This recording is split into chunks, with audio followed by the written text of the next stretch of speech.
গত বছরের 5ই আগস্ট ছাত্র জনতার অভ্যুত্থানে দেশ ছেড়ে পালিয়ে যান সাবেক প্রধানমন্ত্রী শেখ হাসিনা।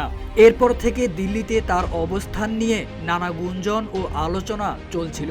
সম্প্রতি শোনা যাচ্ছে নতুন কিছু, ভেসে আসছে চাঞ্চল্যকর তথ্য। হঠাৎ নেই শেখ হাসিনা।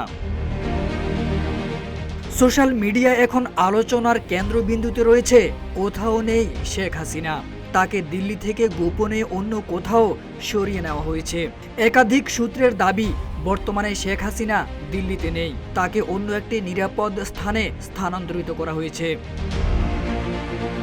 একটি জাতীয় দৈনিকের একাধিক সূত্রের দাবি, তাকে ইস্টার্ন কমান্ডের একটি নিরাপদ জোনে রাখা হয়েছে। তবে ভারত সরকার এখনও এই বিষয়ে কোনো আনুষ্ঠানিক বক্তব্য দেয়নি।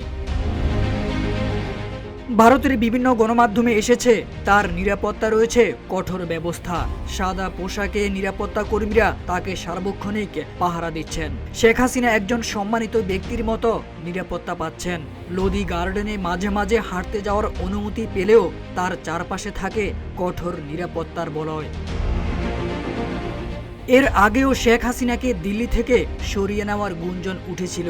তবে সে সময় তিনি দিল্লিতে অবস্থান করেছিলেন এবং তার অবস্থানের স্থানও জানানো হয়েছিল। ভারতীয় গণমাধ্যম দ্য প্রিন্ট এর প্রতিবেদনে বলা হয়েছে, শেখ হাসিনা নয়াদিল্লির লুটিয়ান্স বাংলো জোনের একটি বাড়িতে অবস্থান করছেন। প্রতিবেদনে আরও বলা হয়েছে, বাংলাদেশ থেকে ভারতে আসার 2 দিন পর শেখ হাসিনাকে নিরাপদে অন্যত্র সরিয়ে নেওয়া হয়, কারণ সেখানে পর্যাপ্ত নিরাপত্তা ব্যবস্থা ছিল না।